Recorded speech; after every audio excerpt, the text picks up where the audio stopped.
ಆ ಜಿಲ್ಲಾಸ್ಪತ್ರೆಯಲ್ಲಿದ್ದ CT scan ಘಟಕ ಏಕಾಏಕಿ ಬಂದಾಗಿತ್ತು. ಜನ ಯಾಕೆ ಅಂತ ಕೇಳಿದರೆ ಸರ್ಕಾರ ನಮ್ಮ ಬಾಕಿ ಕೊಟ್ಟಿಲ್ಲ, ಬಾಕಿ ಬರೋವರೆಗೂ ಸ್ಕ್ಯಾನ್ ಮಾಡಲ್ಲ ಅಂತ ಇಲ್ಲಿನ ಸಿಬ್ಬಂದಿ ಹಠ ಹಿಡಿದಿದ್ರು. ಆದರೆ ಮುಂದೇನಾಯಿತು ಅಂತೀರಾ? ಈ ಸ್ಟೋರಿ ನೀವೇ ನೋಡಿ.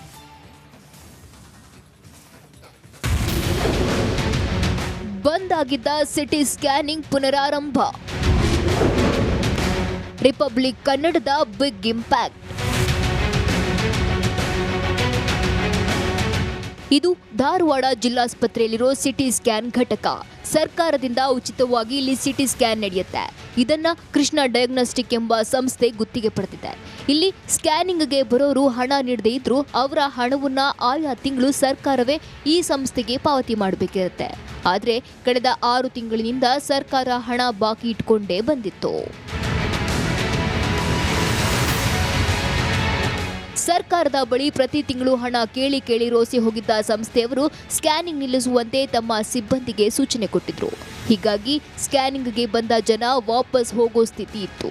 ಈ ಬಗ್ಗೆ ರಿಪಬ್ಲಿಕ್ ಕನ್ನಡ ವರದಿ ಮಾಡಿದ್ದೇ ತಡ ಸರ್ಕಾರ ಸಕಾರಾತ್ಮಕವಾಗಿ ಸ್ಪಂದಿಸಿದ್ದು ಬಾಕಿ ಬಿಲ್ ಜಮೆ ಮಾಡೋ ಪ್ರಕ್ರಿಯೆ ಆರಂಭಗೊಂಡಿದೆಯಂತೆ.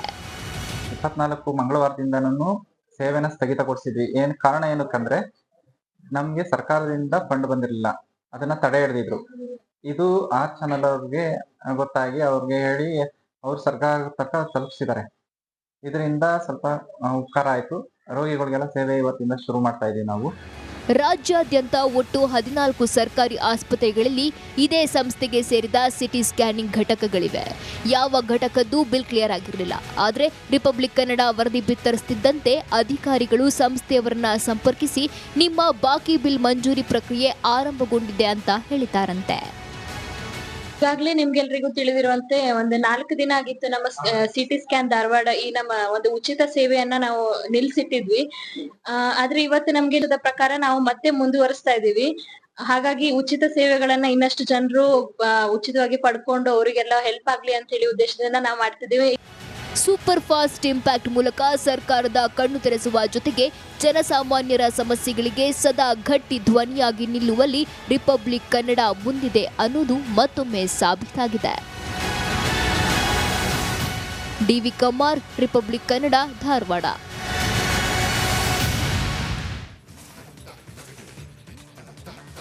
ಸಂಸ್ಕೃತ ಭಾರತದ ಶಾಸ್ತ್ರೀಯ ಭಾಷೆ, ಸನಾತನ ಇತಿಹಾಸವಿರುವ ಭಾಷೆ. ನಮ್ಮ ಭಾಷೆಗೆ ವಿದೇಶಿಗರು ಕೂಡ ಮನಸೋತಿದ್ದಾರೆ. ಸಂಸ್ಕೃತವನ್ನು ಕಲಿಯೋಕೆ ವಿದೇಶದಿಂದ ಚಿಕ್ಕಮಗಳೂರಿಗೆ ಬಂದಿದ್ದಾರೆ.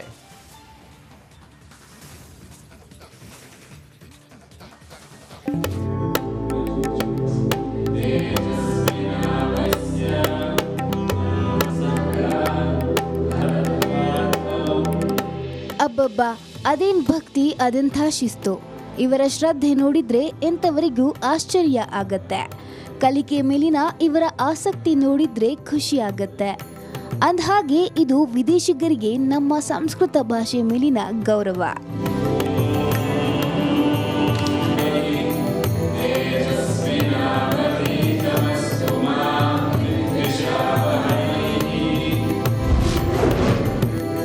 ಮಾತೃಭಾಷೆಗೆ ಮನಸೋತ ವಿದೇಶಿಗರು. ಚಿಕ್ಕಮಗಳೂರಲ್ಲಿ ಇಸ್ರೇಲಿಗರ ಸಂಸ್ಕೃತಾಭ್ಯಾಸ. ಸಂಸ್ಕೃತ ಭಾಷೆಗೆ ಮನಸೋತ ಇಸ್ರೇಲಿಗರು ಭಾರತದ ಮಾತೃಭಾಷೆ ಕಲಿಯೋಕೆ ಚಿಕ್ಕಮಗಳೂರಿಗೆ ಬಂದಿದ್ದಾರೆ. ಹಿರೇಮಗಳೂರಿನ ಕೋದಂಡರಾಮಚಂದ್ರ ಸ್ವಾಮಿ ದೇವಸ್ಥಾನದಲ್ಲಿ ಇಸ್ರೇಲಿನ ತಂಡವೊಂದು ಸಂಸ್ಕೃತವನ್ನ ಕಲಿತಿದೆ.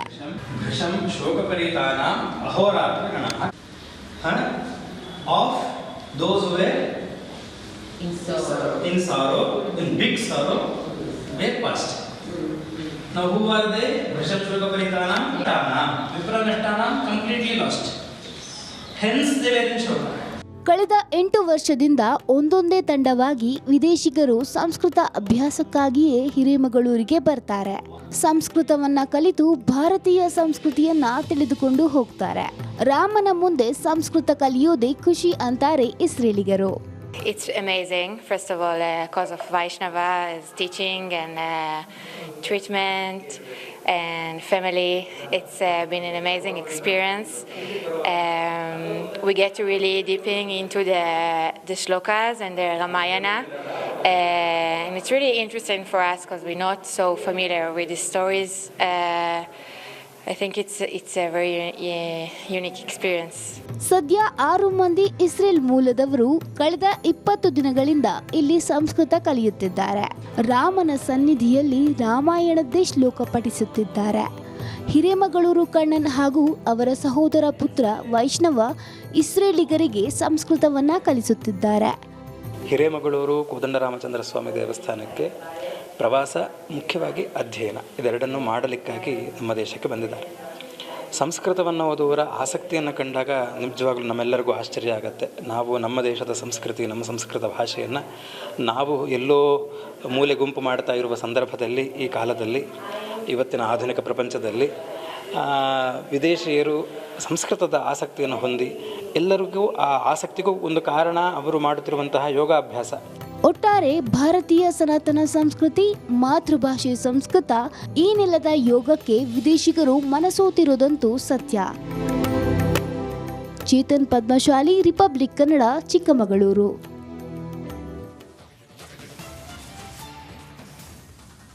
ಆತ 2023ರ ವಿಧಾನಸಭಾ ಚುನಾವಣೆಯಲ್ಲಿ ಸ್ಪರ್ಧಿಸಿದ್ದ ಖಾದಿದಾರಿ. ಆದರೆ ಆತ ಸಾಮಾನ್ಯನಲ್ಲ. ಓರ್ವ ಖಾವಿದಾರಿಗೆ ಬರೋಬ್ಬರಿ 1 ಕೋಟಿ ರೂಪಾಯಿ ಪಂಗನಾಮ ಹಾಕಿದ್ದ. ಇದೀಗ ಕೋಟಿ ರೂಪಾಯಿ ವಸೂಲಿ ಮಾಡಿದ್ದವನು ಅಂಧರಾಗಿದ್ದಾನೆ.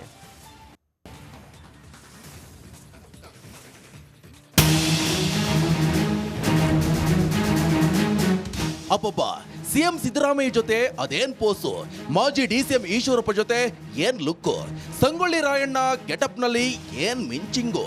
ಇಂಥ ಶೋ ಆಫ್ ರಾಜ ಈಗ ಮಾಡಬಾರ್ದ ಕೆಲಸ ಮಾಡಿ ಕಂಬಿ ಎಣಿಸ್ತಿದ್ದಾನೆ. ಸ್ವಾಮೀಜಿಗೆ 1 ಕೋಟಿ ರೂಪಾಯಿ ನಾಮ. ಅಂದ ಹಾಗೆ ಈ ವಂಚಕನ ಹೆಸರು ಪ್ರಕಾಶ್ ಮುಧೋಳ. ಈತ 2023ರ ಬೆಳಗಾವಿ ಜಿಲ್ಲೆ ರಾಮದುರ್ಗ ವಿಧಾನಸಭಾ ಜೆಡಿಎಸ್ ಅಭ್ಯರ್ಥಿ. ಇಂತಹ ಪ್ರಕಾಶ್ ಮುಧೋಳ ಕಾವಿಧಾರಿ ಸ್ವಾಮೀಜಿಗೆ ಬರೋಬ್ಬರಿ 1 ಕೋಟಿ ರೂಪಾಯಿ ಪಂಗನಾಮ ಹಾಕಿದ್ದಾನೆ. ಬಾಗಲಕೋಟೆ ತಾಲೂಕಿನ ಸೀಮಿಕೆರೆ ಪುನರ್ವಸತಿ ಕೇಂದ್ರದ ರಾಮರೂಢ ಮಠದ ಪರಮ ರಾಮರೂಢ ಸ್ವಾಮೀಜಿಗೆ ಪ್ರಕಾಶ್ ಮುಧೋಳ ವಂಚನೆ ಮಾಡಿದ್ದಾನೆ. ಎಡಿಜಿಪಿ ಡಿವೈಎಸ್ಪಿ ಹೆಸರಲ್ಲಿ ಕರೆ ಮಾಡಿ, ನಿನ್ನ ಕೆಲ ವಿಡಿಯೋಗಳು ನಮಗೆ ಸಿಕ್ಕಿವೆ, ಚಿತ್ರದುರ್ಗದ ಮುರುಘಾ ಸ್ವಾಮೀಜಿ ರೀತಿ ಗತಿ ಕಾಣಿಸ್ತೀನಿ ಅಂತ ಬೆದರಿಸಿ 1 ಕೋಟಿ ಹಣ ವಸೂಲಿ ಮಾಡಿದ್ದಾನೆ. ಪರಮರಾಮರೂಢ ಸ್ವಾಮೀಜಿ ರಾತ್ರೋರಾತ್ರಿ ಭಕ್ತರ ಬಳಿ ಬಂದು ಹಣ ಕಲೆಕ್ಟ್ ಮಾಡಿ ಪ್ರಕಾಶ್ ಮುಧೋಳನಿಗೆ 1 ಕೋಟಿ ರೂಪಾಯಿ ಕೊಟ್ಟಿದ್ದಾನೆ. ಇಷ್ಟೆಲ್ಲ ಕೊಟ್ಟ ಮೇಲೂ ಮತ್ತಷ್ಟು ಹಣಕ್ಕಾಗಿ ಪ್ರಕಾಶ್ ಮುಧೋಳ ಬೇಡಿಕೆ ಇಟ್ಟಿದ್ದಾನೆ. ಆಗ ಸ್ವಾಮೀಜಿ ಬೇರೆ ವಿಧಿ ಇಲ್ಲದೆ ಬಾಗಲಕೋಟೆ ಸಿಇಎನ್ ಠಾಣೆಗೆ ದೂರು ನೀಡಿದ್ದಾರೆ. ಪೊಲೀಸರು ತನಿಖೆ ಮಾಡಿ ಈತನ ಬಣ್ಣ ಬಯಲು ಮಾಡಿದ್ದಾರೆ. ಇನ್ನು ಪ್ರಕರಣ ಬೆಳಕಿಗೆ ಬರ್ತಿದ್ದಂತೆ ಮುಜುಗರನ್ನ ತಪ್ಪಿಸಿಕೊಳ್ಳಲು ಸ್ವಾಮೀಜಿ ಮಠದಿಂದ ಕಾಲ್ಕಿತ್ತಿದ್ದಾರೆ. ಇದು ಸ್ವಾಮೀಜಿ ಮೇಲೂ ಸಂಶಯ ಮೂಡುವಂತೆ ಮಾಡಿದೆ. ವಂಚಕ ಪ್ರಕಾಶ್ ಮುಧೋಳ ಹಾಗೂ ಸ್ವಾಮೀಜಿ ಮೇಲೂ ಕಠಿಣ ಕ್ರಮ ಕೈಗೊಳ್ಳಬೇಕಂತ ಸ್ಥಳೀಯರು